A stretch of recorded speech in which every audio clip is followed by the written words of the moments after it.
నమస్తే తెలుగు 360 ప్రేక్షకులందరికీ బోనాల పండుగ శుభాకాంక్షలు. మనకి బోనాల పండుగ అనగానే గోల్కొండ బోనాలు అయితే గుర్తుకొస్తా ఉంటాయి. ఎందుకంటే మొదటి బోనము గోల్కొండలో అయితే మనకైతే ఉండబోతా ఉన్నట్టు కూడా మనకు తెలుస్తూ ఉంది.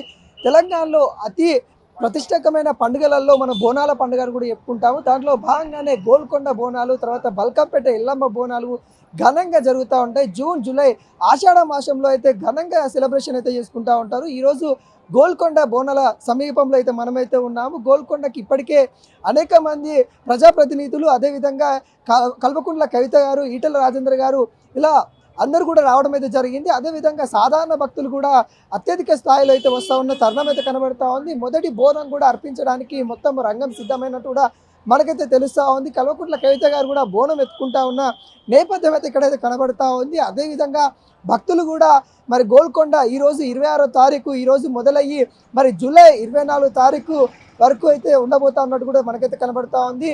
ఈ నేపథ్యంలో ఏదైతే గోల్కొండ బోనాలు పూర్వకులు ఎవరైతే నిర్వచించారో, గతంలో కలేరా వ్యాధులు లాంటివి వచ్చినప్పుడు అమ్మవారిని పూజిస్తాము, మీకు బోనం పెడతాము, మీ బోనం పెడితే మా ఏవైతే ఆరోగ్యాలు కాపాడాలి, ఆరోగ్యం క్షీణించినప్పుడు ఒక గ్రామ పెద్దయిన కోరిక మేరకు మరి అక్కడ ఏదైతే కలర వ్యాధులు అప్పుడు వ్యాపించేది, ఆ కలర వ్యాధులు నివారించడం వల్ల బోనానికి అమ్మవారికి మొక్కుకున్న నేపథ్యం అయితే కనబడతా ఉంది. అదేవిధంగా మొక్కుకున్నట్టు కూడా వాళ్ళు బోనం సమర్పించారు. అదే ఆనవాయితీగా కొనసాగుతూ ఉంది. ఇప్పటికి కూడా బోనాల పండుగ ఘనంగా హైదరాబాద్లో అయితే నిర్వహిస్తారు.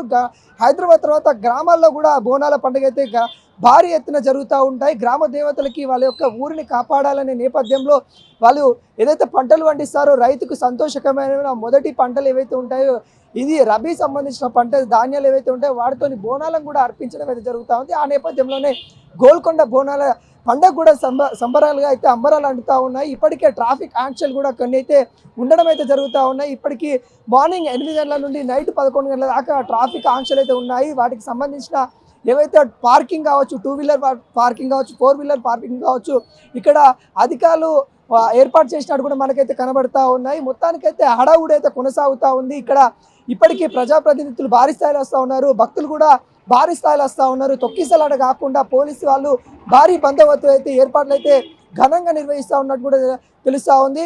దేవాదాయ శాఖ కొండ సురేఖ గారు ఇక్కడ ఎప్పటికప్పుడు వాళ్ళ యొక్క అధికారులను నియమించుకొని ఇక్కడ పర్యవేక్షణ చేస్తున్నట్టు కూడా తెలుస్తూ ఉంది. ఎవరికి కూడా నీడకు కానీ లేకుంటే ఇప్పుడు ఏదైతే వాటర్ కానీ ఎటువంటి ఇబ్బంది కాకుండా చూసుకోవాలన్నట్టు కూడా ఆదేశాలు అయితే ఇవ్వడం అయితే జరిగింది. ఈ బోనాల పండుగకు సంబంధించి నిధులు కూడా కేటాయించి మరి ఇక్కడ ఘనంగా నిర్వహిస్తూ ఉన్నారు. కాంగ్రెస్ గవర్నమెంట్ వచ్చిన తర్వాత ఇప్పుడు ఘనంగా జరుగుతూ ఉన్న బోనాల పండుగ అత్యంత ఘనంగా కూడా చేసుకోవాలని కూడా కోరుకున్నారు. సీఎం రేవంత్ రెడ్డిని కూడా ఇన్వైట్ చేయడం అయితే జరిగింది. మరి సీఎం రేవంత్ రెడ్డి వస్తారనేది కూడా మనకైతే తెలుస్తూ ఉంది. ఇక్కడికి వచ్చి మరి ఈ బోనాల పండుగ జాతరని వీక్షించబోతా ఉన్నట్టు కూడా మనకైతే తెలుస్తూ ఉంది. ఇప్పటికే ప్రజాప్రతినిధులు భారీ స్థాయిలో అయితే చేరుకున్న నేపథ్యం అయితే కనబడతా ఉంది. ఇక్కడ వచ్చేవారు కూడా జాగ్రత్త వహించాలి, ఇక్కడ కొంతమంది దొంగలు కూడా ఉన్నారన్నట్టు కూడా పోలీసు వాళ్ళు అయితే హెచ్చరికలు అయితే జారీ చేస్తూ ఉన్నారు. మీ యొక్క పర్సు కానీ మొబైల్ కానీ జాగ్రత్తగా మీ సంబంధించిన వస్తువులు మీరే బాధ్యత వహించాలి అన్నట్టు కూడా పోలీసు వాళ్ళు అయితే చెప్తా ఉన్నారు. ఇప్పటికే భారీ బందోబస్తు నేపథ్యంలో గోల్కొండ బోనాలు చేసినప్పటికీ కూడా మీరు వహించాలన్నట్టు కూడా ఇక్కడైతే కనబడతా ఉంది. ఇక్కడ సంబంధించిన అధికారులతో కావచ్చు, లేకుంటే ఇక్కడ వచ్చిన భక్తులతో మాట్లాడించే ప్రయత్నం అయితే చేద్దాం.